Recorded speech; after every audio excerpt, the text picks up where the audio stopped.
আরে আরে ভাইয়া, এসব তুমি কি করছো? রুমের লাইট কেন অফ করছো? রুমের লাইট অফ করো না, আমি অন্ধকারে ভয় পাই, অন্ধকারে ঘুমাতে পারি না। কিন্তু আমি তো লাইট অন রেখে ঘুমাতে পারি না। ছোটবেলা থেকে আমার লাইট অফ করে ঘুমানোর অভ্যাস। তাছাড়া আমি তো আছি। তোমার ভয় পাওয়ার কোনো কারণ নেই। আমি থাকতে তোমার ভয় কিসের? তুমি আছো মানে তুমি এই রুমে থাকবে না। তুমি অন্য রুমে গিয়ে ঘুমাও, আমার সঙ্গে তুমি কেন এক রুমে ঘুমাবে? কারণ আমি তোমার স্বামী। আমি তোমার সঙ্গে আজ থেকে একদমই ঘুমাবো। স্বামী হয়েছে তো কি হয়েছে? তুমি কি আমার মাথা কিনে নিয়েছো নাকি? আমি তোমাকে আমার সঙ্গে আমার রুমে ঘুমাতে দেব না। তুমি অন্য রুমে গিয়ে ঘুমাও। আরে বাবা, বিয়ের পর স্বামী স্ত্রী এক রুমে ঘুমাতে হয় সেটাও কি তুমি জানো না, নাকি কেউ তোমাকে সব ব্যাপারে কোনো কিছু বলে দেয়নি? আমাকে কেউ কিছু বলার সাহস নেই। তাছাড়া আমাকে কেউ কিছু বললে আমি যে সেটা শুনবো তার কোনো গ্যারান্টি নেই। তাছাড়া ভাবি আমাকে বলে দিয়েছে আমি যেন আমার রুমে কখনোই কোনো ছেলে মানুষকে প্রবেশ করতে না দেই। তুমি আমার রুমে প্রবেশ করেছো এটাই অনেক বেশি, কিন্তু তাই বলে আমি তোমাকে এই রুমে ঘুমাতে দেব না। তুমি অন্য রুমে গিয়ে ঘুমাতে পারো। কিন্তু সারা বাড়িতে মেহমান। এখন যদি আমি অন্য রুমে গিয়ে ঘুমাই, তাহলে লোকে আমাকে মন্দ বলবে। এটা তো তুমি ঠিক করছো না। দেখো, তুমি যদি আমার কথা না শোনো আর জোর করে আমার রুমে ঘুমাতে চাও, তাহলে কিন্তু আমি আম্মুর কাছে বিচার দেব। তোমার নামে বলে দেব তোমার ছেলে জোর করে আমার রুমে ঘুমাতে চাইছে। কি বলো? আমি চিৎকার দেব নাকি চিৎকার দিয়ে সবাইকে বলে দেব নাকি? ঠিক আছে, কোনো সমস্যা নেই। আমি বেলকনিতে গিয়ে ঘুমিয়ে পড়ছি। কিন্তু অন্য রুমে যাওয়া সম্ভব নয়। প্লিজ, তুমি এটা বোঝার চেষ্টা করো। ও, তার মানে তুমি কোনোভাবেই আমার রুম থেকে বের হয়ে যাবে না, এটাই তো? নিশ্চয়ই তোমার কোনো কুমতলব আছে। ঠিক আছে, কোনো সমস্যা নেই, আমি এক্ষুনি আম্মুকে সব বলে দিচ্ছি। এই কথা বলে নদী রুম থেকে বের হয়ে সোজা আকাশের আম্মুর রুমে চলে গেল আর দরজায় দাঁড়িয়ে নক করতে থাকলো। আম্মু, ওই আম্মু, তাড়াতাড়ি দরজা খোলো, তোমার সঙ্গে আমার জরুরি কথা আছে। তাড়াতাড়ি দরজাটা খোলো। কি ব্যাপার নদী? কি হয়েছে? তুমি এরকম চিৎকার চেঁচামেচি করছো কেন? আজ তোমার বিয়ে হয়েছে, তাছাড়া সারা বাড়িতে অনেক মেহমান। এখন কি তোমাকে এভাবে চেঁচামেচি করতে দেখতে ভালো লাগে নাকি? আম্মু, তুমি আমাকে কথা শোনাচ্ছ? তুমি তো একটা সময় আমাকে বলেছিলে আমি যেন কোনো ছেলের সঙ্গে এক রুমে না থাকি। তাহলে এখন তোমার ছেলে আমার রুমে কেন থাকতে চায়? যে তোমার ছেলেকে বলো আমার রুম থেকে বের হয়ে আসতে। তা না হলে কিন্তু আমি ওই রুমে গিয়ে কোনোভাবেই ঘুমাবো না, আমি তোমার সঙ্গে ঘুমাবো। এরকম করে না মা। আমি তোমাকে অন্য ছেলের সঙ্গে এক রুমে ঘুমাতে মানা করছি, কিন্তু আকাশ তোমার স্বামী। তুমি আজ থেকে তার সঙ্গে ঘুমোবে। তুমিও তো তোমার ছেলের মতোই কোনো কিছু না বুঝে শুধু শুধু কথা বলো। তোমার ছেলেও তো এই কথাটাই বলছিল। তাই আমি তোমার ছেলের কথার কোনো পাত্তা না দিয়ে সোজা রুম থেকে বের হয়ে চলে এসেছি। এখন তুমি গিয়ে তোমার ছেলেকে বলো আমার রুম থেকে বের হয়ে চলে আসতে। আমি তাকে কোনোভাবেই আমার রুমে ঘুমাতে দেব না। তখনই অসহায়ের মতো মুখ নিয়ে আকাশ এসে সেখানে উপস্থিত হয় আর তার মায়ের দিকে তাকিয়ে থাকে। তার মা কি বলবে কিছুই ভেবে পাচ্ছে না।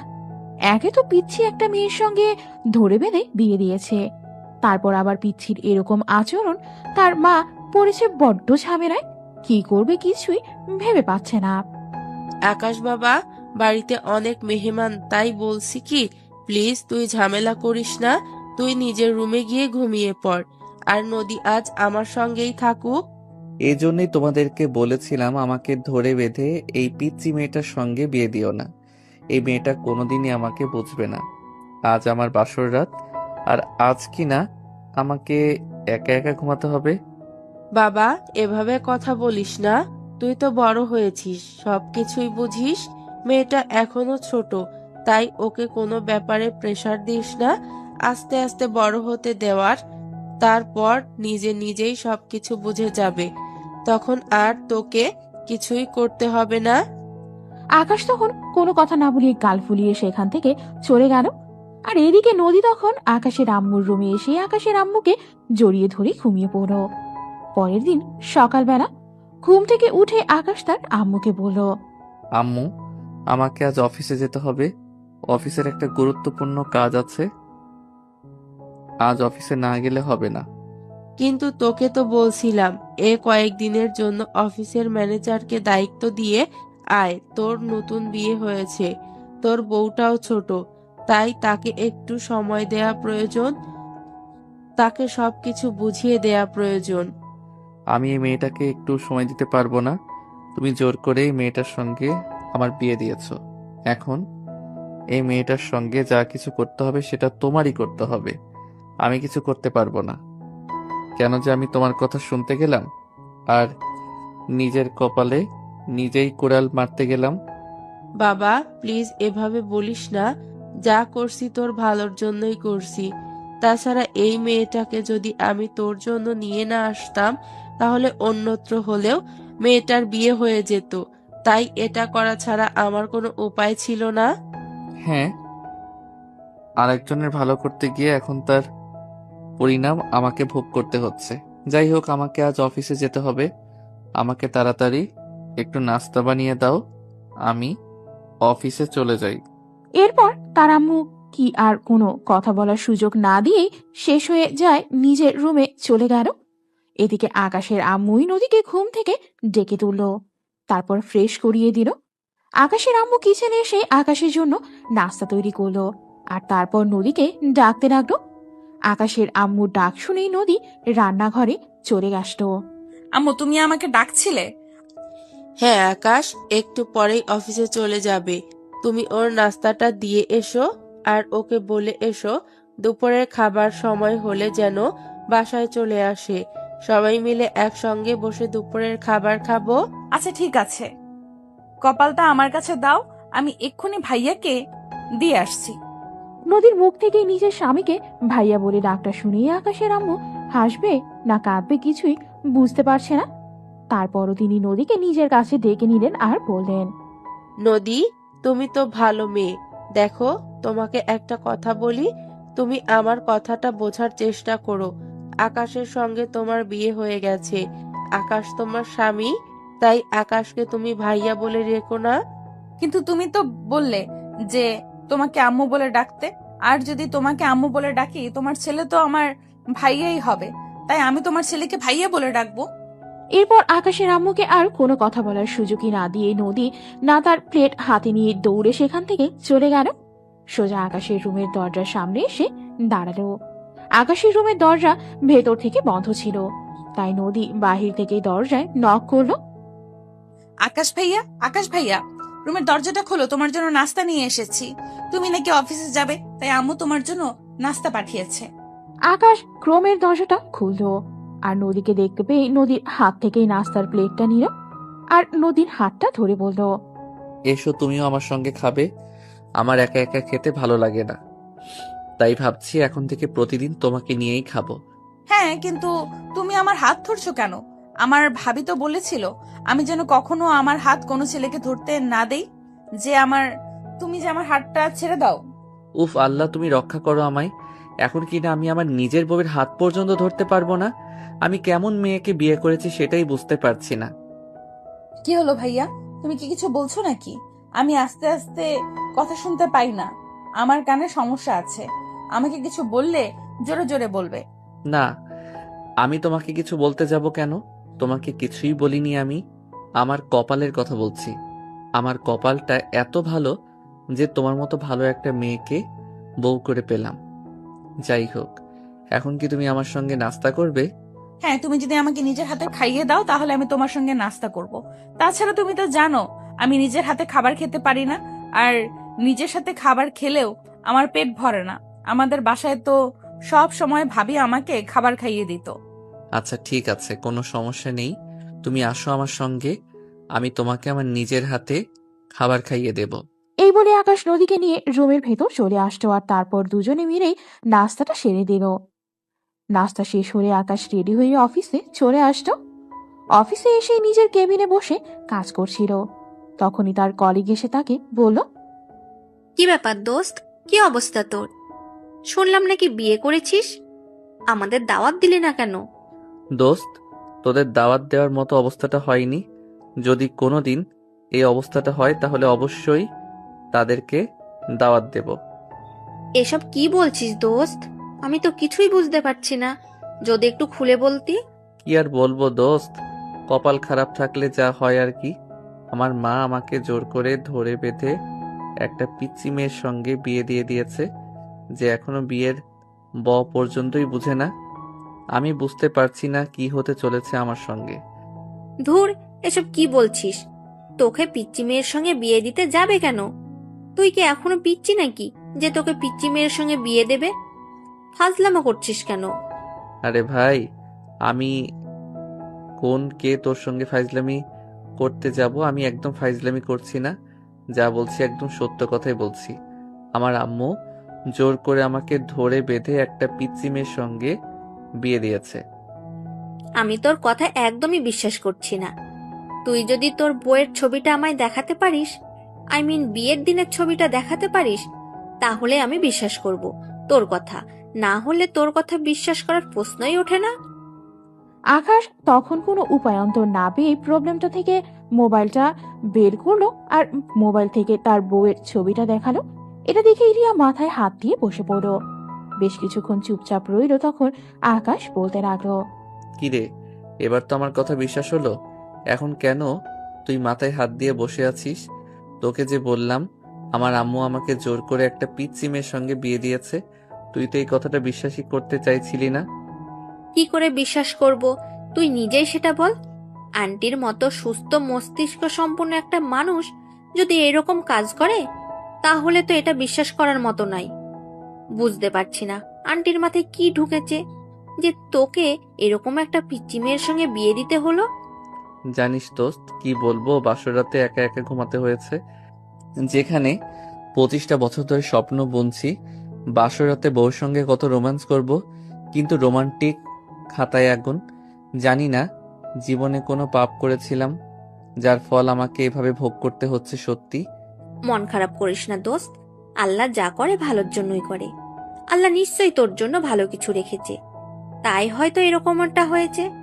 তুই কোনো চিন্তা করিস না, সব ঠিক হয়ে যাবে। কি ঠিক হবে? আমি তো সেটাই বুঝতে পারছি না, কেন আমার সঙ্গে এরকম হতে হলো। আমি তো জীবনে কোনো ভুল করিনি, কোনো কলেজ ভার্সিটি লাইফ পর্যন্ত কোনো প্রেম করিনি।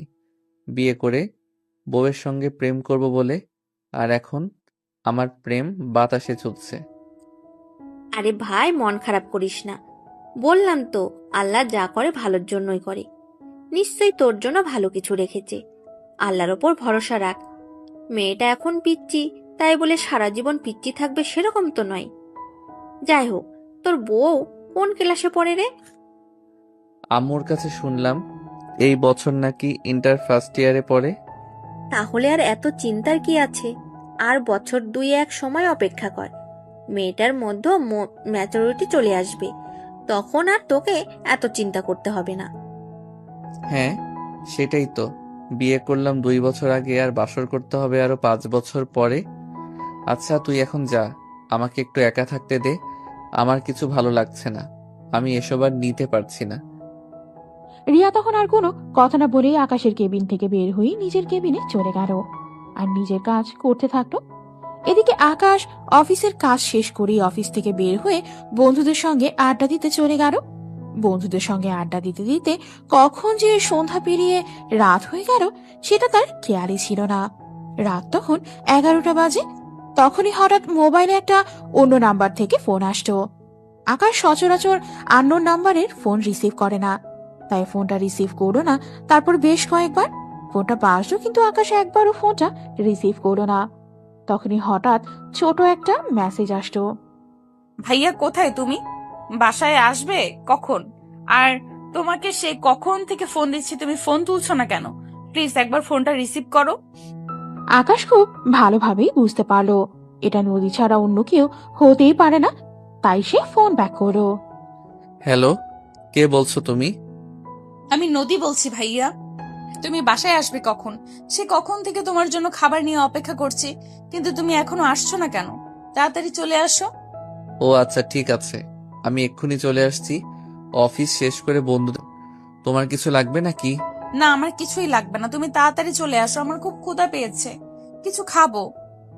এই বলেই নদী সঙ্গে সঙ্গে ফোনটা কেটে দিল। আর আকাশ যখন বন্ধুদের কাছ থেকে বিদায় নিয়ে সেখান থেকে চলে আসলো, আর আস্তে আস্তে মনে মনে ভাবলো নদীর জন্য কিছু নিয়ে যাওয়া যাক। একটা দোকান থেকে নদীর জন্য বেশ কিছু চকলেট কিনে নিল আর এগুলো নিয়েই বাসায় চলে আসতো। সে বাড়িতে এসে কলিং বেল চাপ দিতেই নদী এসে দরজা খুলে দিল। আকাশ নদীকে দেখতে পেয়ে বলল, কি ব্যাপার, বাড়ির সবাই মনে হয় ঘুমিয়ে গেছে, তুমি এখনো ঘুমাওনি কেন? তুমি কেন এখনো সজাগ বসে আছো? তোমার ঘুম পাইনি? না মানে আসলে ভাবি বলেছিল আর রাতের খাবার কখনোই একা একা না খেতে, স্বামী বাসায় আসলে তারপর তাকে নিয়ে খেতে। আর রাত 11টা বেজে গেল, এখনো আপনি আসলেন না, তাই আপনার জন্যই অপেক্ষা করছিলাম। ও আচ্ছা, ঠিক আছে, সরি। আজকের মতো আমাকে ক্ষমা করে দাও। আমি আর কখনোই এত দেরি করে বাসায় ফিরবো না। আমি সব সময় রাত 8টা বাজার সঙ্গে সঙ্গে বাসায় ফিরে আসবো। আচ্ছা ঠিক আছে, এখন আসো দুজনে একসঙ্গে মিলে খাবার খেয়ে নিই। এই বলেই নদী খাবার প্লেটে বাড়তে লাগলো। আর তখনই আকাশ বলল, খাবার এক পেটে নাও, আমি তোমাকে খাইয়ে দেবো। তুমি না বললে তুমি নিজের হাতে খাবার খেতে পারো না। হ্যাঁ সেটা অবশ্য ঠিক, আম্মু বলেছিল আম্মু খাবার খাইয়ে দিবে, কিন্তু আমি বলেছিলাম আম্মুর সাথে খাবো না। এই বলে আকাশ আর নদী দুজনেই রাতের খাবার খেয়ে নিল। তারপর নদী সবকিছু বুঝিয়ে রেখে আকাশের রুমে আসতো আর আকাশকে বলতে লাগলো, আম্মুর আবার কি হলো সেটাই তো বুঝতে পারছি না। আমি আম্মুর রুমের দরজা কয়েকবার নক করলাম আম্মুর সঙ্গে ঘুমাবো, কিন্তু আম্মুর রুম থেকে কোনো সারা শব্দ আসছে না। আম্মুর আবার কোনো সমস্যা হয়নি তো? আরে না, আম্মুর আবার কি সমস্যা হতে যাবে? আম্মুর কোনো সমস্যা হয়নি। হয়তো আম্মু ঘুমিয়ে পড়েছে তাই টের পাইনি। তুমি এক কাজ করো, আজকে রাতটা আমার সঙ্গে ঘুমিয়ে পড়ো।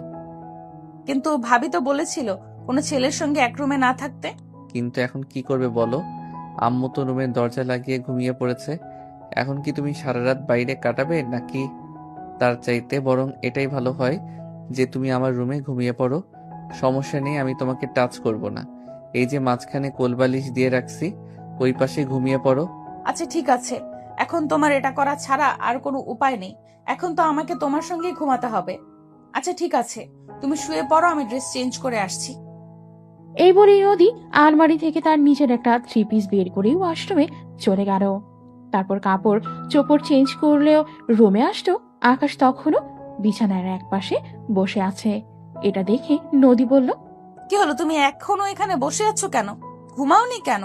না মানে আসলে তোমার জন্য একটা জিনিস নিয়ে এসেছিলাম, সেটা তোমাকে এখনো দেওয়া হয়নি তো, তাই অপেক্ষা করছিলাম তুমি আসবে, তারপর এটা তোমাকে দিয়ে তারপর ঘুমাবো। সত্যি বলছো? তুমি আমার জন্য কি কি এনেছো, তাড়াতাড়ি দাও দেখি। আকাশ তখন তার অফিসের ব্যাগ থেকে এই চকলেটের বক্সটা বের করে নদীর হাতে তুলে দিল। নদী চকলেটের বক্সে অনেক খুশি হলো আর তখনই আকাশকে জড়িয়ে ধরে বলতে লাগলো, তুমি সত্যি অনেক ভালো, জানো আমার না চকলেট খেতে খুব ইচ্ছে করছিল, কিন্তু কাউকে বলার সাহস পাচ্ছিলাম না। আর বাসার বাইরে কোনো দোকান নেই যেখান থেকে কিনে নিয়ে আসবো। Thank you so much. দিলেই হবে। আমি কি তোমাকে চকলেট খাওয়ালাম তার জন্য তুমি আমাকে কিছু দেবে না? কথাটা শুনে নদীর মনটা খারাপ হয়ে গেল। সে মুখটা কালো করে আকাশের দিকে তাকিয়ে বলল, তোমাকে আমি কি দেব? তোমাকে দেওয়ার মতো তো আমার কাছে কিছুই নেই। একটা পাপ্পি দাও, তাহলেই হবে। কথাটা বলতে না বলতেই নদী আকাশের গালে ঠাস করে দুটো কিস বসিয়ে দিল। নদীর এরকম কাণ্ড দেখে আকাশ তো একদম হতবাক, কারণ আকাশ কখনো এটা ভাবতেই পারিনি সত্যি সত্যি নদী তাকে কিস করবে। তখন আকাশ বলতে লাগলো, আমি যে তোমাকে একটা দিতে বলেছিলাম, তুমি 2টা দিলে কেন? আমার কাছে আসো, তোমাকে একটা ফেরত দেই। নদী তখন মনে মনে কিছুক্ষণ কিছু একটা ভাবলো আর তারপর আকাশের কাছে এসে বলল, তুমি একদম ঠিক কথাই বলেছো। তুমি বলেছিলে তোমাকে একটা কিস করতে, আর আমি কি তোমাকে 2টা কিস করে ফেলেছি? তাহলে আমার একটা কিস আমাকে ফেরত দাও। কথাটা শুনে আকাশ মনে মনে ভাবলো সুযোগের সব ব্যবহার করা লাগবে, সুযোগটা হাতছাড়া করা যাবে না। তখনই আকাশও নদীকে নিজের কাছে টেনে নিল আর নদীর গালে ভালোবাসার ছোট্ট একটা পরশ এঁকে দিল।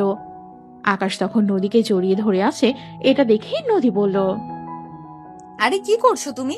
তুমি আমাকে জড়িয়ে ধরছো কেন? এরকমটা তো আমি বাংলা মুভিতে দেখেছি, তখন নায়ক নায়িকারা খারাপ কাজ করে।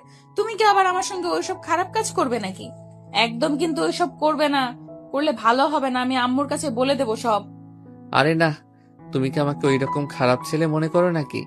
আমি তোমার সঙ্গে ওরকম কিছুই করব না। আমি শুধু তোমার একটু আদর করব, আমার কাছে আসো। না, আমাকে আর আদর করা লাগবে না। এখন তুমি যে চকলেট সেগুলো খেয়ে তারপর আমি ঘুমিয়ে পড়বো। আকাশও তখন আর কোনো বাড়াবাড়ি করবে না। আসলে পিচ্ছি একটা মেয়ে যে কোনো কিছুই বোঝে না। তার সঙ্গে এত তাড়াতাড়ি ইন্টিমেট হলে সে যদি সেটা সহ্য করতে না পারে আর সবার সঙ্গে বলে দেয়, তখন তো একটা ঝামেলায় পড়তে হবে। তাই আকাশ মনে মনে ভাবলো, যা করার ধীরে সুস্থে আস্তে আস্তে করতে হবে। আস্তে আস্তে নদীকে বশ করে নিজের করে নিতে হবে। তাই আকাশ তখন আর কোনো কথা না বলেই চুপচাপ বিছানার একপাশে শুয়ে পড়ল। অপরদিকে নদীও কয়েকটা চকলেট খেয়ে তারপর বিছানার অপর প্রান্তে শুয়ে পড়ল। মাঝরাতে আকাশের যখন ঘুম ভাঙা, তখন সে দেখতে পেল নদী তাকে জড়িয়ে ধরে ঘুমিয়ে আছে। এটা দেখে আকাশ আর কোনো কথা না বলেই নদীকে আরো শক্ত করে জড়িয়ে ধরে ঘুমিয়ে পড়ল।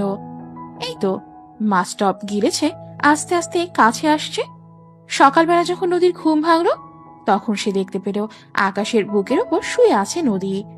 নদী তাড়াতাড়ি করে উপর থেকে আকাশের বুকের উপর থেকে নামতে গিয়েছিল। তখনই আকাশের খুব ভেঙে গেল। আকাশ নদীকে বলতে লাগলো, কি হলো?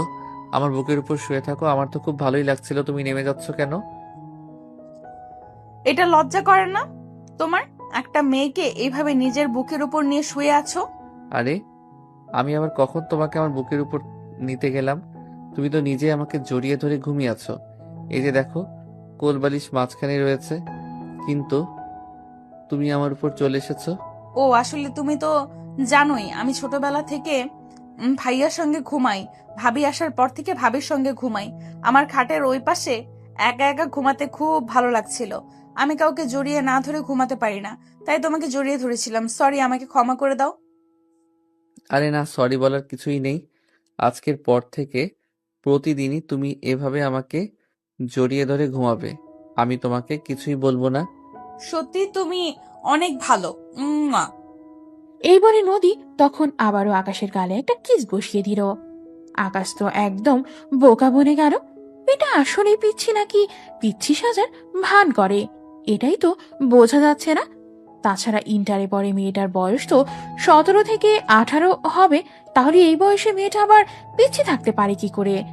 আগের যুগের মানুষ তো 12-14তে বয়সে মেয়েদের বিয়ে দিয়ে দিত। 15 থেকে 16 বছর বয়সে এই মেয়েরা মা হয়েছে।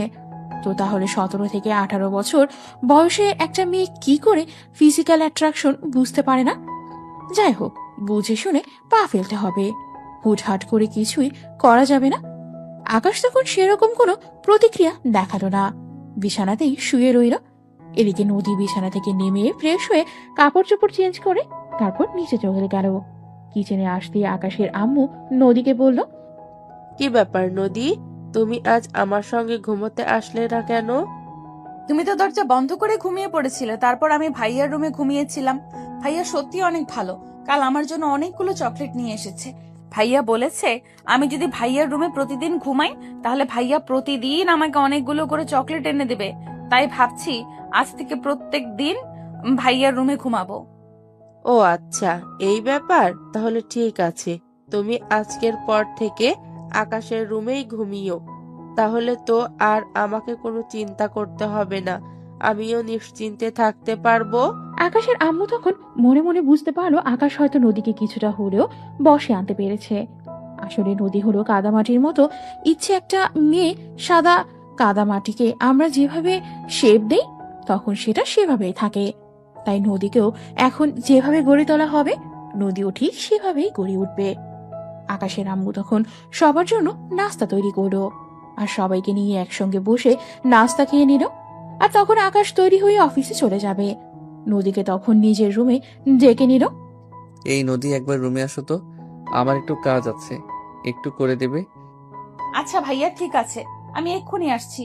বলো তোমার কি কাজ করতে হবে আমাকে, আমি এক্ষুনি তোমাকে করে দিচ্ছি। এই যে, আমি আমার টাইটা ঠিক করতে পারছি না, একটু আমার টাইটা ঠিক করে দাও। আর আমার ঘড়িটা কোথায়? ঘড়িটা খুঁজে পাচ্ছি না গো, এটা একটু খুঁজে দাও। আমার অফিসের টাইম হয়ে গেছে, আমাকে এক্ষুনি চলে যেতে হবে। আচ্ছা ঠিক আছে, তুমি 2 মিনিট দাঁড়াও, আমি এক্ষুনি তোমার সব কাজ করে দিচ্ছি। এই বলেই নদী আকাশের টাইটা ঠিক করে দিল আর তারপর ঘড়িটা খুঁজে বের করে সেটা আকাশের সাথে দিয়ে বলল, ভাইয়া যদি কিছু মনে না করো তাহলে একটা কথা বলতাম। আমার একটা জিনিস লাগবে, তুমি আমাকে এনে দিতে পারবে? কেন পারবো না? অবশ্যই পারবো। বলো তোমার কি লাগবে। আমি তোমার জন্য সব করতে পারি। তুমি আমার কাছে যা চাইবে আমি তোমাকে তাই দেব। সত্যি বলছো ভাইয়া? এই জন্যই তো বলি তুমি সত্যিই অনেক ভালো। হ্যাঁ, এখন বলো তোমার কি লাগবে। আমাকে এক্ষুনি বাসা থেকে বের হতে হবে। অফিসের টাইম হয়ে গেছে, তা না হলে আবার অফিসে পৌঁছাতে লেট হয়ে যাবে। আসলে ভাইয়া এই বাড়িতে না আমার একটাও পুতুল নেই, তুমি আগে আমাকে একটা পুতুল কিনে এনে দেবে? আমার না পুতুল খেলতে খুব ভালো লাগে। আচ্ছা ঠিক আছে, সে না হয় নিয়ে আসবো, কিন্তু আম্মুর কাছে শুনেছিলাম তুমি নাকি কলেজে পড়াশোনা করো। পড়াশোনার কি খবর? তুমি কি পড়াশোনা আর করবে না নাকি? আমি তো পড়াশোনা করতেই চাই, কিন্তু আমার বইপত্র সবকিছু তো আমাদের ওই বাড়িতে রয়েছে। তাছাড়া এখান থেকে আমার কলেজ অনেকটা দূর, আমি তো একা একা যেতে পারবো না। ঠিক আছে, কোনো সমস্যা নেই। আমি অফিস থেকে ফেরার সময় তোমাদের বাসা থেকে তোমার বইগুলো নিয়ে আসবো। আর কাল থেকে তুমি কলেজে যাবে। আমি অফিসে যাওয়ার আগে তোমাকে কলেজে পৌঁছে যাব, আর তারপর অফিসে যাব। এই বলেই নদীর কাছ থেকে বিদায় নিয়ে আকাশ অফিসে চলে আসতো। আর অফিসে এসে নিজের কাজ করতে থাকতো। টিফিন টাইমে আকাশ ক্যান্টিনে বসে টিফিন খাচ্ছিল। আর তখনই তার কলিগ রিয়া সেখানে আসতো। রিয়া তার ভার্সিটি ফ্রেন্ড এবং দুজন একসঙ্গে চাকরি করছে। রিয়া এসে তখন আকাশের সামনের চেয়ারটায় বসতো আর তাকে বলতে লাগতো, দোস্ত, তোকে একটা কথা বলার ছিল। তোর থেকে একটা হেল্প চাই, তুই কি করতে পারবি? করতে পারবো কিনা সেটা তো কথা দিতে পারছি না, কিন্তু আমি আমার সাধ্যমতো চেষ্টা করব। বল তোর কি হেল্প চাই। আসলে ফ্যামিলি থেকে আমার জন্য পাত্র দেখা হচ্ছে। তুই তো জানিস ভার্সিটি লাইফে কখনো প্রেম করিনি, তাই ছেলেদের সম্পর্কে আমার সেরকম কোনো আইডিয়া নেই। তাছাড়া ছেলেটাকে আমি চিনিও না, যদি চিনতাম তাহলে না হয় কিছু জানা থাকতো। তাই বলছিলাম তুই যদি একবার ওই ছেলেটার সঙ্গে দেখা করে কথা বলতি তাহলে খুবই ভালো হতো।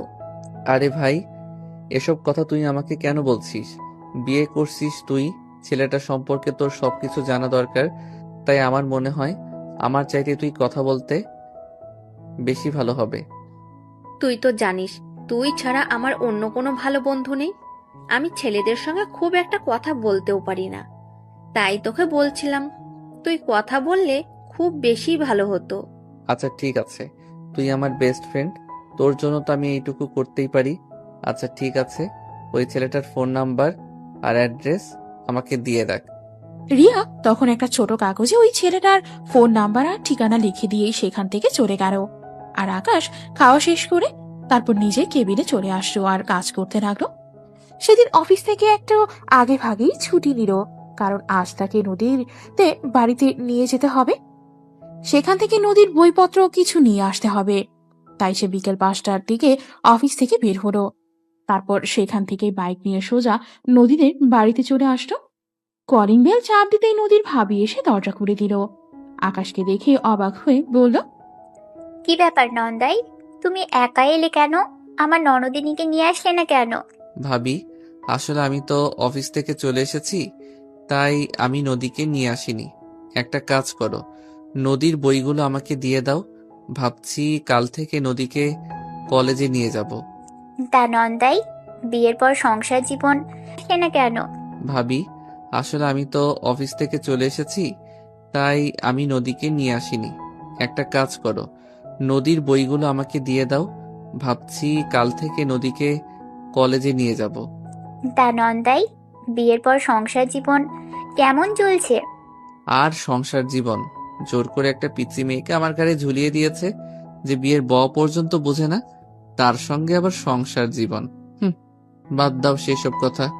এখন তুমি আমাকে নদীর জিনিসগুলো দিয়ে দাও। আচ্ছা ঠিক আছে, কোনো সমস্যা নেই। তুমি এখানে বসো, আমি তোমার জন্য একটু নাস্তার আয়োজন করি। প্রথম শ্বশুর বাড়িতে আসলে খালি মুখে চলে যেতে দিব নাকি? তারপর তোমার যা লাগে নিয়ে যেও। আচ্ছা ঠিক আছে, কিন্তু যা করবে একটু তাড়াতাড়ি করো। আমার হাতে কিন্তু এত সময় নেই। আমাকে আবার 8টার মধ্যে বাসায় যেতে হবে, তা না হলে আবার তোমার নন্দিনী মেজাজ দেখাবে। অন্য কিছু না পারলে মেজাজ দেখাতে পারে। আর দেখো, আমার ননদি ছোট বলে অবহেলা করো না, কিন্তু সে কিন্তু সারা জীবন ছোট থাকবে না। একটা সময় সে সব কিছুই বুঝতে পারবে। তখন কিন্তু তোমার এই অবহেলাগুলোর জবাব সে হাড়ে হাড়ে দিবে। এ ভাই, সময়ের জিনিসটা যদি সময় না পাই 5 বছর পরে পেয়ে কি লাভ হবে? তখন কি আর এত ইন্টারেস্ট থাকবে নাকি? অবশ্যই থাকবে। কেন? তুমি 5 বছর পর কি বুড়ো হয়ে যাবে নাকি? 5 বছর পর তো তুমিও এখন যেমন আছো সেই রকমই থাকবে। মেয়েরা বুড়ো হয়ে যায়, ছেলেরা বুড়ো হয় না। আচ্ছা, বাদ দাও না এসব কথা। এখন যে কাজটা করার জন্য এসেছি সেই কাজটা করতে দাও। আমাকে তো আবার বাসায় ফিরতে হবে। তিশা তখন আর কোনো কথা না বলে চুপচাপ কিচেনে চলে গেল। তারপর আকাশের জন্য নাস্তা বানিয়ে নিয়ে আসতো। আকাশকে নাস্তা খেতে দিয়ে নদীর প্রয়োজনীয় সব জিনিসপত্র গুছিয়ে নিয়ে আসতো, আর সেগুলো আকাশের হাতে তুলে দিয়ে বলল, দেখো, আমার ননদটা ছোট বলে অবহেলা করো না। মেয়েটা ছোটবেলা থেকে অনেক কষ্ট পেয়ে বড় হয়েছে। ছোটবেলা থেকে বাবা মাকে পায়নি। আমার স্বামী অনেক আদর যত্ন করে মেয়েটাকে মানুষ করেছে, আর বিয়ের পর থেকে আমি করেছি। প্লিজ কখনো আমার ননদটাকে কোনো ব্যাপারে কষ্ট দিও না। চিন্তা করবেন না, আপনার না না তবু চলে, কিন্তু আমি অবুঝ নেই। আমি মোটামুটি সবকিছুই বুঝতে পারি, তাই কোনো চিন্তার কারণ নেই। আমি চেষ্টা করছি যতটা সম্ভব মানিয়ে নেওয়ার। আচ্ছা ঠিক আছে, তাহলে তাই করো। কারণ এটা করা ছাড়া তো আর কোনো উপায় নেই। জানোই তো, এই মুহূর্তে আমার হাজবেন্ডও আমার পাশে নেই। আমি নিজেই যে কতটা খারাপ অবস্থায় আছি সেটা আল্লাহ ছাড়া কেউ জানে না। সেই কারণে আমাদের দেখাশোনা করা আমার জন্য খুবই ডিফিকাল্ট হয়ে দাঁড়িয়েছে। তাই আমি এই কাজটা করতে বাধ্য হলাম। ভাবি, আপনি কোনো চিন্তা করবেন না। আমি আপনার জন্য আমি আপনার জন্য প্রতি মাসের খরচ পাঠিয়ে দেব। আমি তো জানি আপনার নিজেরও বাবা মা কেউ নেই, তাই আপনারও তো যাওয়ার কোনো জায়গা নেই। আপনি নদীর ভাবি মানে আমারও ভাবি, তাই আপনার প্রতি আমারও দায়িত্ব কোনোভাবেই কম নয়। আমি আছি আপনার পাশে, চিন্তা করবেন না। অনেক ধন্যবাদ তোমাকে ভাই। আমার ননদটাকে কোনো কষ্ট দিও না। আমার ননদটা যেন কোনো দিনও তোমার প্রতি বিন্দু মাত্র আক্ষেপ প্রকাশ করতে না পারে। আশা করি সেরকমটা কোনোদিনও হবে না। আজ তাহলে ভাবি আসি, অনেক দেরি হয়ে গেল। আর হ্যাঁ, আপনি কিন্তু কাল ও পরশু নাগাদ একবার আমাদের বাড়ি থেকে ঘুরে আসবেন। আসলাম তাহলে, আল্লাহ হাফেজ। এই কথা বলে আকাশ নদীর ভাবির কাছ থেকে বিদায় নিয়ে তাদের বাড়ি থেকে বের হয়ে চলে আসতো। আর আসার সময় শপিং মল থেকে নদীর জন্য বেশ কয়েকটা পুতুল আর সেই সঙ্গে কিছু চকলেট কিনে নিল। শপিং মল থেকে বের হতে যাবে তখনই সামনে একটা ফুলের দোকান চোখে পড়ল। আকাশ মনে মনে ভাবলো, মেয়েরা তো অনেক ফুল পছন্দ করে, নদীও তো একটা মেয়ে, নিশ্চয় সে এর ব্যতিক্রম হবে না। তাই নদীর জন্য কিছু ফুল কিনে নিল। তারপর সবগুলো নিয়ে বাসায় চলে আসলো। বাসায় এসে কলিং বেল চাপ দিতেই নদী দৌড়ে এসে দরজা খুলে দিল। দরজা খুলে এসে আকাশকে দেখতে পেয়ে বলল, কি ব্যাপার ভাইয়া, তুমি না বলেছিলে আজ আমার বইপত্র সবকিছু নিয়ে আসবে? তাহলে আনোনি কেন? তুমি কি আমাকে মিথ্যে বলেছিলে? সারাদিন অফিসের কাজ করেই বুঝতে পেরেছো আমার ওইসব কথা মনে ছিল না। তুমি আমাকে ফোন দিয়ে বলে দাওনি কেন? তাহলে তো নিয়ে আসতে পারতাম। তুমিই তো বলেছিলে তুমি নিজেই নিয়ে আসবে, তাই আমি তোমাকে ফোন করিনি। তাছাড়া এখন তো রাত, সবে মাত্র 9টা বাজে, আর একটু লেট হলে আমি না হয় ফোন করতাম। আচ্ছা ঠিক আছে, তোমার যখন মনে নেই তখন আর কি বলবো। বলেই নদী তখন মন খারাপ করে সেখান থেকে চলে যাচ্ছিল। তখনই পেছন থেকে আকাশ তার হাতটা ধরে ফেললো আর একটা নিয়ে নিজের কাছে টেনে নিল। এটা থেকে নদী বলতে লাগলো, এইসব তুমি কি করছো? তুমি আমাকে নিজের কাছে টেনে নিচ্ছ কেন? আরে পাগলি মেয়ে, এভাবে রাগ করতে আসে নাকি? আমি তোমার সবকিছুই নিয়ে এসেছি। আমি দেখছিলাম তুমি জিনিসগুলো না দেখে কেমন রিয়াকশন করো। তুমি এরকম কেন বলো তো? আমাকে কষ্ট দিলে তোমার ভালো লাগে? আমি তো ভেবেছিলাম সত্যিই তুমি আমার জিনিসগুলো নিয়ে আসোনি, তাই তো মন খারাপ করেছিলাম। আর এদিকে তুমি আমাকে মিথ্যা কথা বললে। সরি, আর কখনোই তোমাকে মিথ্যে কথা বলবো না। এই নাও, এখানে তোমার প্রয়োজনীয় সবকিছু আছে। এই যে তোমার পুতুল আর চকলেট। হায় আল্লাহ, আমার জন্য এতগুলো পুতুল নিয়ে এসেছো? আমি তো তোমাকে এতগুলো পুতুল আনতে বলিনি। আমি তো বলেছিলাম শুধু আমার একটা পুতুল হলেই চলবে। তাছাড়া তুমি যখন আমাদের বাড়িতে গিয়েছিলে, আমাদের বাড়িতে তো আমার অনেকগুলো পুতুল ছিল, ওইখান থেকে নিয়ে আসলেই পারতে। তুমি কেন নিজের টাকা খরচ করে এতগুলো পুতুল কিনতে গেলে? আরে বাবা, এতে দোষের কি আছে? তুমি আমার 10টা না 5টা না একটা মাত্র লক্ষ্মীমন্তর বউ। তোমার জন্য আমি তো এইটুকু করতেই পারি। এইটুকু করার তো আর আমার জন্য অপরাধ হতে পারে না? তাই বলে তুমি এতগুলো পুতুল নিয়ে আসবে? এতগুলো পুতুল আমি রাখবো কোথায়? শোনো, আমার রুমটা না যথেষ্ট বড়, ওইখানে তোমার পুতুলগুলোর যথেষ্ট জায়গা হবে, তাই চিন্তা করার কোনো কারণ নেই। তুমি রুমে চলে যাও, আমি এই জিনিসগুলো নিয়ে চলে আসছি। এই বলে আকাশ আর ড্রাইভারকে নিয়ে সবগুলো জিনিস নিয়ে রুমে চলে আসতো। আর তারপর নদীকে সবকিছু গুছিয়ে রাখতে সহযোগিতা করলো। সবকিছু গুছিয়ে রাখতে রাখতে রাত প্রায় 11টার মতো বেজে গেল। আর তখনই নদী বলতে লাগলো, ওরে বাবা, যা, রাত 11টা বেজে গেল, এখনো তো রাতের খাবারই খাওয়া হলো না। চলো তাড়াতাড়ি রাতের খাবার খেয়ে আসা যাক। এই বলে নদী আর আকাশ দুজনেই চলে আসতো কিচেনে। এসে ঠান্ডা হয়ে গেছে তখন নদী আকাশকে বলল, ভাইয়া তুমি একটু অপেক্ষা করো, সবগুলো খাবার ঠান্ডা হয়ে গেছে। এই ঠান্ডা খাবারগুলো তুমি খেতে পারবে না, আমি একটু খাবারগুলো গরম করে নিয়ে আসি। কোনো সমস্যা নেই, আমি ঠান্ডা খাবার খেতে পারবো, আমার কোনো সমস্যা হবে না। তুমি এখানে বসো, খাবার গরম করার কোনো প্রয়োজন নেই, এভাবেই খেয়ে নিতে পারবো। এই বলে আকাশ প্লেটে খাবার তুলে নিল আর তারপর নদীকে খাইয়ে দিয়ে নিজেও খাইয়ে নিল। তারপর আকাশ দুজনেই রুমে চলে এসে ঘুমিয়ে পড়ল। পরের দিন সকালবেলা আকাশ ঘুম থেকে উঠে নদীকে ঘুম থেকে জাগিয়ে তুলল। এই নদী, নদী ঘুম থেকে ওঠো, তুমি না আজ থেকে কলেজে যাবে? আমার তো মনে ছিল না। আচ্ছা ঠিক আছে, আমি এক্ষুনি উঠছি।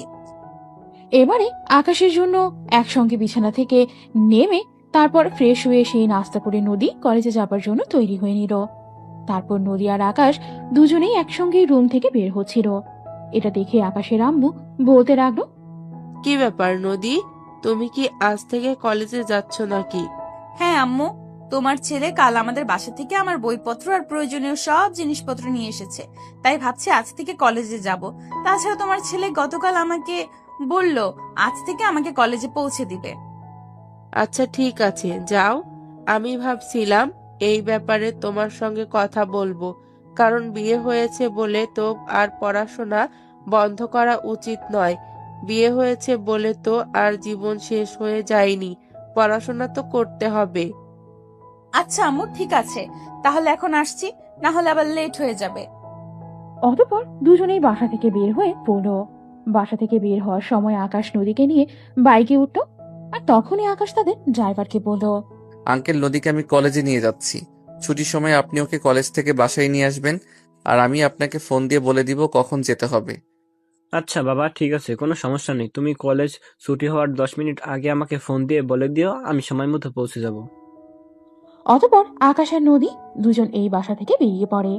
আকাশ নদীকে তার কলেজের সামনে নামিয়ে দিয়ে তারপর অফিসে চলে আসতো। এভাবেই চলছিল তাদের দিনগুলো। যদিও আকাশ আর নদীর মাঝে এখনো স্বামী স্ত্রীর সম্পর্কটা তৈরি হয়নি, তবুও তাদের মধ্যে ভালো একটা সম্পর্কই চলছে। বাইরে থেকে কেউ দেখে বুঝতে পারবে না যে তাদের মধ্যে এখনো সেরকম কোনো সম্পর্ক তৈরি হয়নি।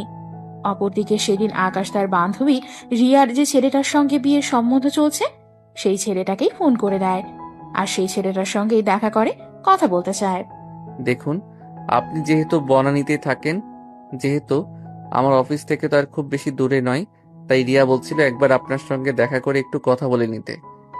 আমার মনে হয় সেখানে রিয়াকেও রাখা উচিত। এটা যেহেতু রিয়াকে করতে যাচ্ছি, তাই আমার মনে হয় রিয়ার সঙ্গে এ ব্যাপারে আগেভাগে একটু কথা বলে নেওয়া উচিত। হ্যাঁ, আপনি একদম ঠিক কথাই বলেছেন। এই কথাটা আমি রিয়াকে বলেছিলাম, কিন্তু সে বলেছিল তার নাকি একটু আনকমফোর্টেবল লাগে, তাই আমি যেন আগে কথা বলে নিই। যাই হোক, আপনি কোনো চিন্তা করবেন না, আমি রিয়াকে আমার সঙ্গে নিয়ে আসবো। আচ্ছা ঠিক আছে, তাহলে আমরা আগামী ফ্রাইডেতে দেখা করি। এই বলে আকাশ আর রাজ কথা বলা শেষ করে ফোন রেখে দেয়। আর এর পরের দিন শুক্রবারে আকাশ সচরাচর সকাল সকাল ঘুম থেকে ওঠে না, কিন্তু সেদিন আকাশ সকাল সকাল ঘুম থেকে উঠেই নিজের প্রয়োজনীয় সব কাজ করে নেয়। আর তারপর নদী সকাল 11টার দিকে ঘুম থেকে উঠে দেখে আকাশ নিজের সব কাজ করে নিয়েছে। এটা দেখেই নদী বলে, ভাইয়া, তুমি তো কখনোই শুক্রবারে এত সকালে ঘুম থেকে ওঠো না, তাহলে আজ আবার তোমার কি হলো? তুমি এত সকালে ঘুম থেকে উঠেছো কেন? না মানে, আসলে আজ আমার একটা বন্ধুর সঙ্গে দেখা করতে যাব, তো তাই তাড়াতাড়ি কাজগুলো করে নিলাম, যাতে বিকেলে কোনো কাজ না থাকে। আমিও তোমার সঙ্গে বাইরে যাব, অনেকদিন কোথাও বাইরে যাওয়া হয় না। আচ্ছা ঠিক আছে, তাহলে ফ্রেশ হয়ে তৈরি হয়ে নাও, আমি বিকেল 3টার দিকে বেরোবো। তোমাদের মেয়েদের তো আবার রেডি হতে একটু বেশি টাইম লাগে, তাই আগেভাগে রেডি হয়ে থেকো। দেখো আমি কিন্তু মোটেও ওই রকম না, যে মেয়েরা মেকআপ করে ময়দা সুন্দরী, ওদের একটু বেশি সময় লাগে, কিন্তু আমি তো আর মেকআপ করি না, আমি কিন্তু ন্যাচারালি সুন্দরী, তাই আমার রেডি হতে খুব একটা সময় লাগে না। তুমি একদম ঠিক কথাই বলেছো, তুমি এমনিতেই অনেক সুন্দরী, তোমার মেকআপ করার কোনো প্রয়োজন নেই। যাই হোক, এখন ঘুম থেকে উঠে পড়ো, সকালে নাস্তার সময় পেরিয়ে গেছে, আমার খুব ক্ষুধা পেয়েছে। তুমি ঘুম থেকে উঠোনি বলে আমি কিছু খাইনি। হায় আল্লাহ, তুমি এত সকালে ঘুম থেকে উঠেছো, তাহলে তো খাবার খেয়ে নিলেই পারতে। আমি তো ভেবেছি তুমি আজ ঘুম থেকে উঠবে, তাই আমিও ঘুম থেকে উঠিনি। আচ্ছা দাঁড়াও, আমি এক্ষুনি সব ব্যবস্থা করছি। এই বলেই নদী বিছানা থেকে নেমে ফ্রেশ হয়ে তাড়াতাড়ি কিচেনে চলে গেল নাস্তা বানানোর জন্য। আসলে শুক্রবারে কেউই দুপুরের আগে ঘুম থেকে ওঠে না, তাই নাস্তাও বানানো হয়নি। নদী সবার জন্য নাস্তা বানিয়ে নিল, তারপর আকাশকে নিয়ে নাস্তা খেয়ে নিল। তারপর দুপুরের রান্নাবান্না শেষ করে নদী তৈরি হয়ে আকাশের জন্য অপেক্ষা করতে লাগলো। কিছুক্ষণ পরে আকাশ তৈরি হয়ে নদীকে নিয়ে বের হয়ে গেল। আকাশ আজ বাড়ি গিয়ে গাড়ি নিয়ে বের হয়েছে। আকাশ গাড়ির ড্রাইভ করছে আর নদী তার পাশের সিটে বসে আছে। আকাশ তার বান্ধবী রিয়ার বাড়ির সামনে দাঁড় করালো। এটা দেখেই নদী আকাশকে বলল, কি ব্যাপার, তুমি এখানে গাড়ি দাঁড় করালে কেন? তুমি তো বলে তোমার বন্ধুর সঙ্গে দেখা করতে যাবে, কিন্তু এটা তো একটা বাড়ি, এখানে কেন গাড়ি দাঁড় করিয়েছো? না মানে আসলে এখানে একটা মেয়ে আছে যে আমার সঙ্গে অফিসে কাজ করে, তা কেউ নিয়ে যেতে হবে, তো তাই এখানে গাড়ি দাঁড় করালাম। তার মানে অফিসে তোমার সঙ্গে মেয়েরাও কাজ করে? আচ্ছা, তুমি আবার মেয়েদের সঙ্গে প্রেম করো না তো? তবা তবা আস্তাগফিরুল্লাহ, আমি আবার মেয়েদের সঙ্গে কেন প্রেম করতে যাব? আমি একদম ওইরকম ছেলে নই। তুমি কি আমাকে দেখে ওইরকম খারাপ ছেলে মনে করো নাকি? না, সেরকমটা নয়, আসলে ছোটবেলা থেকে বাংলা মুভিতে দেখতাম ছেলেরা বড় হলে নাকি প্রেম করে, তাই তোমাকে বললাম আর কি। আচ্ছা, বাংলা মুভি দেখি শুধু প্রেম করাই দেখেছো, অন্য কিছু দেখোনি? অন্য কিছু মানে তুমি কি বোঝাতে চাইছো? আমি তো কিছুই বুঝতে পারলাম না। তখনই আকাশ কিছু একটা নদীকে বলতে চাইছিল, কিন্তু সে দেখ রিয়া, একদম ফালতু কথা বলিস না, এসব ফালতু কথা বলা একদম ভালো লাগে না। তাছাড়া নদী নিজের ইচ্ছায় আমার সাথে এসেছে, আমি তো তাকে বলেছিলাম আমি আমার এক বন্ধুর সঙ্গে দেখা করতে যাচ্ছি, আর তখন সে নিজের থেকেই বলল সেও আমার সঙ্গে আসবে, তাই তাকে নিয়ে এলাম। কারণ বিয়ের পর থেকে তো সে আর বাসা থেকে তেমন একটা বের হতে পারেনি। আমার ঘাট হয়েছে, আর কখনোই এমন কথা বলবো না। এখন দয়া করে গাড়িটা স্টার্ট কর। রাজের সঙ্গে আমার কথা হয়েছে, সে বলল সে নাকি রেস্টুরেন্টে বসে আমাদের জন্য অপেক্ষা করছে। এখন কথা না বাড়িয়ে গাড়িতে উঠে বসো, তা না হলে কিন্তু তোকে ফেলে রেখেই আমাকে গাড়ি নিয়ে চলে যেতে হবে। তখন রিয়া তাড়াহুড়ো করে গাড়িতে উঠে বসলো। আর এদিকে নদী ততক্ষণ সবকিছু চুপচাপ শুনলেও এখন আর চুপ থাকলো না। নদী তখন বলতে লাগলো, তার মানে তুমি আমার সঙ্গে মিথ্যা কথা বলছিলে? আমার সঙ্গে মিথ্যা কথা বলে তোমার কি লাভ বলো? আরে বাবা, আমি তোমার সঙ্গে মিথ্যে কথা কেন বলতে যাব? আমি রিয়ার হবু হাজবেন্ডের সঙ্গে দেখা করতে যাচ্ছি, রিয়াও যাচ্ছে আমার সঙ্গে, এখানে মিথ্যা বলার কি আছে? হ্যাঁ, এখন তো ধরা পড়ে গেছে বলে মিথ্যা কথা বলার কি আছে? আমি যদি না আসতাম তাহলে তো তুমি এটা জানতেই পারতাম না যে তুমি একটা মেয়েকে নিয়ে ঘুরতে যাচ্ছ। নদী, তুমি ভুল বুঝতে, সেরকম কিছুই না। আমি আমার হবু হাজবেন্ডের সঙ্গে দেখা করতে যাচ্ছি। একা একা যাব সেটা মন চাইছিল না। তাছাড়া আকাশ আমার খুব ভালো বন্ধু, তাই আকাশকে আমার সঙ্গে নিয়ে যাচ্ছি। তোমরা দুইজনই মিথ্যাবাদী, তোমরা দুইজনই আমার সঙ্গে মিথ্যা কথা বলছো। আচ্ছা ঠিক আছে, তুমি যখন আমাদের কথা বিশ্বাসই করছো না, তাহলে চলো আমাদের সঙ্গে। রেস্টুরেন্টে গেলেই বুঝতে পারবে আমি মিথ্যা বলছি না, সত্য বলছি। তারপর কেউই আর কোনো কথা বলল না। আকাশ গাড়ি চালিয়ে কিছুক্ষণের মধ্যেই রেস্টুরেন্টে এসে পৌঁছে গেল। রেস্টুরেন্টে এসে দেখতে পেল রাজ অনেকক্ষণ ধরেই সেখানে বসে অপেক্ষা করছে। আকাশ তখন রাজের সঙ্গে কৌশলাদি বিনিময় করলো আর নদীর সঙ্গেও রাজকে পরিচয় করিয়ে দিল। তারপর চারজনে মিলে বেশ কিছুক্ষণ গল্প গুজব করে খাওয়া দাওয়া করলো আর তারপর বাসায় চলে আসলো। বাসায় এসেই নদী রাজের হাত ধরে বলল, আই এম সরি, আমাকে ক্ষমা করে দাও, আমি আসলে বুঝতে পারিনি, তোমাকে ভুল বোঝার জন্য খুবই দুঃখিত। আরে ধুর, সরি বলার কি আছে? আমি কি তোমার কথায় কিছু মনে করিনি? আমি তোমার জায়গায় থাকলে এরকমটাই করতাম। আসলে ভুলটা আমারই, আগেই তোমার কাছে সবটা বলে দেওয়া উচিত ছিল। তাহলে কি আমার প্রতি তোমার কোনো অভিযোগ নেই? আসলে ভুলটা আমারই, আগেই তোমার কাছে সবটা বলে দেওয়া উচিত ছিল। না, একদমই না। তোমার প্রতি আমার কোনো অভিযোগ নেই, আর তোমার প্রতি আমার কোনো অভিযোগ থাকতে যাবে কেন? তুমি আমার 10টা না 5টা না একটা মাত্র আদরের বউ। তোমার প্রতি কি আমার কখনোই কোনো অভিযোগ থাকতে পারে? নদী তখন একটা মুচকি হাসি দিয়ে সেখান থেকে চলে যেতে চাইছিল। তখনই আকাশ পেছন থেকে বলল, নদী, আমাদের বিয়ে তো অনেক দিন হয়ে গেল, আজকে তোমার কাছ থেকে আমি কিছু পেতে পারি? কি পেতে চাও? একদম খারাপ কিছু চাইবে না কিন্তু। আচ্ছা, তুমি সব সময় এরকম কেন করো? আমি কেন তোমার কাছে খারাপ কিছু চাইতে যাব? আমি তো তোমার স্বামী, আমি তোমার কাছে সবকিছুই তো চাইতে পারি, তাই নয় কি? তাছাড়া আমি তো তোমার সব ইচ্ছে আবদার পূরণ করি। তুমি কি আমার এইটুকুই যে আবদার পূরণ করতে পারো না? বলো কি চাও? তোমার ভালোবাসা চাই নদী। দেখো, তুমিও একটা পরিপূর্ণ যুবতী আর আমিও একটা পরিপূর্ণ যুবক, তাই আমাদের মধ্যেই সেরকম সম্পর্ক হতেই পারে। তাছাড়া আমরা স্বামী স্ত্রী, কেন আমাদের মধ্যে এত বাধা? আমরা কাছে থেকেও কেন মাইলকে মাইল দূরত্ব মনে হয় আমাদের দুজনের মাঝখানে? সেটা তুমি চাও সেই জন্যই হয়। তুমি যদি নিজের থেকে আমাকে কাছে টেনে নিতে, তাহলে আমি কখনোই তোমাকে বাধা দিতাম না। মানে তুমি এতদিন জেনে শুনে আমার সঙ্গে এসব কিছু করেছো? তুমি সবকিছু জেনেও আমার সঙ্গে পিচ্চি সাজার চেষ্টা করেছো, তাই না? হ্যাঁ, এতদিন যা কিছু করেছে আমি তোমার সঙ্গে জেনে শুনেই করেছি। আমি চাইছিলাম তুমি জোর করে আমার সঙ্গে ওই সব কিছু করো, কিন্তু তুমি এতটাই বোকা যে কোনো কিছুই বুঝতে পারলে না। উল্টো আমাকে আরো তোমার কাছ থেকে দূরে দূরে রাখলে। তুমি এরকম কেন বলো? কেন? কোন মেয়েরা চায় না বিয়ের পর তার স্বামীর ভালোবাসা পেতে, বিয়ের পর তার স্বামীর আদর সোহাগে ভরিয়ে রাখতে নিজেকে? তারপর নদী আর অনেকগুলো কথা বলতে লাগলো, আর সবকিছুই আকাশের মাথার উপর দিয়ে যাচ্ছিল। সে কোনো কিছুই বুঝতে পারছিল না। সে এটা ভাবতেই পারছিল না নদী তার সঙ্গে এত বড় একটা চালাকি করে নিল। নদীর এরকমটা কি করে করলো? সত্যি আকাশ মনে মনে ভাবলো নদী খুবই ছোট আর পিচ্ছি একটা মেয়ে, কিন্তু নদীর ভেতরে এত কিছু চলছিল এটা আকাশ কোনোভাবেই বুঝতে পারল না। তখনই আকাশ দেখতে পেল নদী তার সামনে বসে বসে মুচকি মুচকি হাসছে। এটা দেখে আকাশ তখনই নদীকে টান দিয়ে নিজের কাছে টেনে নিল আর বলতে লাগলো, তুমি আমার সঙ্গে এত বড় একটা চালাকি করতে পারলে? আমি তো ভেবেছিলাম সত্যি তুমি খুবই পিচ্ছি, ওসব কিছুই বোঝো না, আর সেজন্যই তুমি আমার সঙ্গে এরকম করছিলে। কিন্তু তুমি সত্যি সত্যি আমার সঙ্গে এত বড় একটা প্রতারণা করলে, এটা আমি ভাবতেই পারিনি। জনাব, পিচ্ছি আমি নই, পিচ্ছি আপনি। সেজন্য আপনি আমাকে বুঝতে পারেননি। আমি তো ভেবেছিলাম আমি যদি আপনার সঙ্গে ওইরকম করি তাহলে আপনি নিজের থেকে আমাকে সবকিছু বুঝিয়ে দিবেন, কিন্তু উল্টে আপনি এইভাবে ভয় পেয়ে আমার থেকে দূরে দূরে থাকবেন, এটা তো আমি কখনোই ভাবতে পারিনি। কিন্তু ম্যাডাম, চিন্তার কোনো কারণ নেই। আপনি আমার সঙ্গে চালাকি করেছেন, আর সেই জন্য আমি যে আপনাকে ছেড়ে দেব এরকমটা আপনি কখনোই মনে করবেন না। আজ থেকে শুরু হলো মিথ্যে বলার প্রতিশোধ। আজ থেকে আমিও থাকব।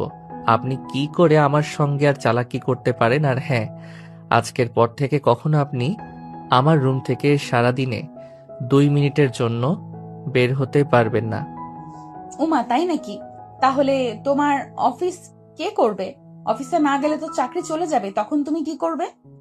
তুমি হয়তো ভুলে গেছো বিয়ের সময় আমি কোনো ছুটি নেইনি, তাই আমি বিয়ের এখন ছুটি কাটিয়ে নেব আর তোমার সঙ্গে সময় কাটাবো। তাহলে অফিস থেকে 1 মাসের ছুটি নিয়ে নাও, তাহলে আমরা হানিমুনটাও একসঙ্গে সেরে আসতে পারি। হ্যাঁ, তুমি একদম ঠিক কথাই বলেছ। আজ রাতে আমি বসকে মেইল করব 1 মাসের ছুটি চেয়ে। তাছাড়া আমাদের বস খুবই ভালো একজন মানুষ, ওনাকে বুঝিয়ে বলে আশা করি উনি সবকিছুই বুঝবেন আর আমার ছুটি মঞ্জুর করবেন। তাহলে আর দেরি কেন? এখনই তুমি তোমার বসকে তুমি মেইল করে দাও, আর তারপর চলো শুরু করা যাক। হ্যাঁ ম্যাডাম, এতদিন আমাকে মিথ্যা বলার মজা আজ আমি আপনাকে বোঝাবো। আপনি ইচ্ছে করে আমাকে আপনার ভালোবাসা থেকে বঞ্চিত করেছেন, সেটা কি আমি আপনাকে এমনি এমনি ছেড়ে দেব নাকি? এই বলে আকাশ তখনই ল্যাপটপ নিয়ে বসে পড়লো আর সঙ্গে সঙ্গে তার অফিসের বসকে মেল পাঠিয়ে দিল ছুটি চেয়ে আবেদন করলো। তারপর ল্যাপটপ বন্ধ করে সোজা বিছানায় চলে আসতো। আর এদিকে নদী তখন বিছানায় বসে বসে আকাশের জন্য অপেক্ষা করছিল।